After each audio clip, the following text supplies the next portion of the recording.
Beck and food's my life. Now there's nothing wrong with eating plain white steamed rice whenever you're eating your curry and your dal. However, if you've got a little bit of extra time and you want to go to that extra effort, you've got to make yellow rice. It's packed with flavour and it's so yummy you can just eat it on its own. I'm making it today, coming right up.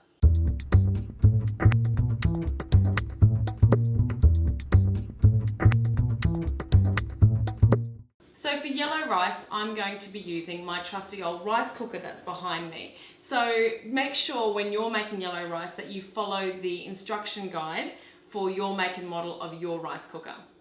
For this recipe, I'm going to be cooking 6 cups of rice. It's really important that you always wash your rice first. This gets rid of all that starchiness from the rice, ensuring that the end product's going to be light and fluffy. So just wash your rice like this. And of course, give it a good rinse. So my rice is now washed and I'm just letting it sit in the strainer above the sink. In the meantime, I'm going to get some flavors ready that I'm going to add to the rice cooker. So here in this little bowl, I have 6 pretty generous teaspoons of powdered chicken stock. And I've also got 1 teaspoon of salt. I'm going to pop that in my big jug. Make sure it's a big jug, because if you're making 6 cups of rice, we're going to be adding 7 cups of water to this. So in goes the chicken stock and the salt, and to that we're going to add a good teaspoon of turmeric. Now turmeric, of course, is what's going to give our yellow rice the yellow colour. So 1 teaspoon, in we go. To this I'm going to add my 7 cups of boiling water. So I've just got this out of the jug. I'm going to tip it in. Once that's in, just make sure you give it a good mix, making sure that that stock and that turmeric is nicely dissolved in that hot water. Okay, to my rice cooker, I've added 1.5 to 2 tablespoons of ghee. Now it's really important you use ghee. This recipe is actually often called ghee rice, and ghee just gives it such a beautiful flavour. So my ghee is nice and hot now, as you can hear. I'm going to add to this 1 sprig of curry leaves. I'll fold it in half, just chuck it in, sprig and all. I've got a piece of lemongrass, 1 piece of pandan. I'm just going to crunch that up and chuck it in. 1 stick of cinnamon. Of course, you only ever use Sri Lankan cinnamon.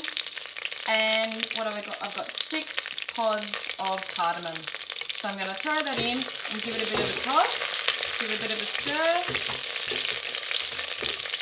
Okay, now to that I'm going to add 1 large brown onion that I've chopped up quite finely. And I've got 1 clove of garlic here too that I've chopped up finely.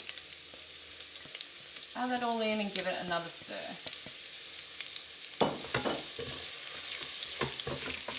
Okay, those onions have been cooking for a while. They're slightly softened now.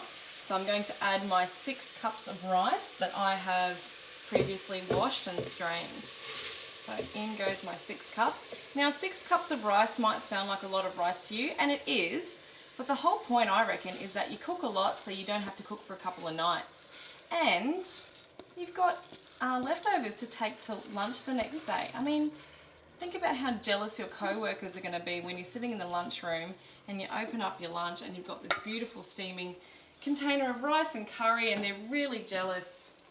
It happens to me all the time. So my rice is in.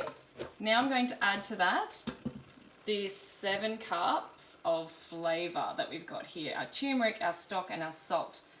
Adding that in, whoops, and spilling it everywhere as well. Whoopsies. Not a good jug. I'll have to remember that for next time. Get a better jug, Beck. Okay, don't waste any of that. And now I'm going to clean up. But first, I will give this a gentle stir, a bit of a mix through. It's like a bit of a soup at the moment, but once we put that top on the rice cooker, it's going to do its magic and cook that rice until it's just perfect. Okay, so I'm popping the lid on, and we're just going to leave that now until the rice is cooked. Okay, so my rice cooker has told me that it's finished doing its job, so this should be all cooked now. And there we have it, our beautiful yellow rice ready to serve. Now what I need to do is carefully take away those large aromats because we don't want to be eating them. Even those small cardamom pods, if you can find these, please try and take them out because they're a bit nasty if you find them on your dinner plate. So once I take all these out, I will then use a large fork to loosen up my rice before I serve it. And that is just delicious. Well, here's our end result. Beautiful, fluffy, flavoursome yellow rice. And let me warn you, you don't really need to eat anything else with this. That's so good just the way it is. Cooked in that stock and all those aromats just make this rice so moreish. So if you're going to make curry and dal and you've got a bit of extra time and you want to impress, please go for the yellow rice. You will love it. And now it's your turn. So why don't you try and make my yellow rice? Go to the description box below, check out my website where you'll find all my recipes. Once you're there, you can also subscribe to my YouTube channel or just keep on watching to the end of this video. You'll see a little round circle with my face. Click on it, you can subscribe so you'll always see what I'm doing in my kitchen. And don't forget to like and share my videos. I'll see you next time.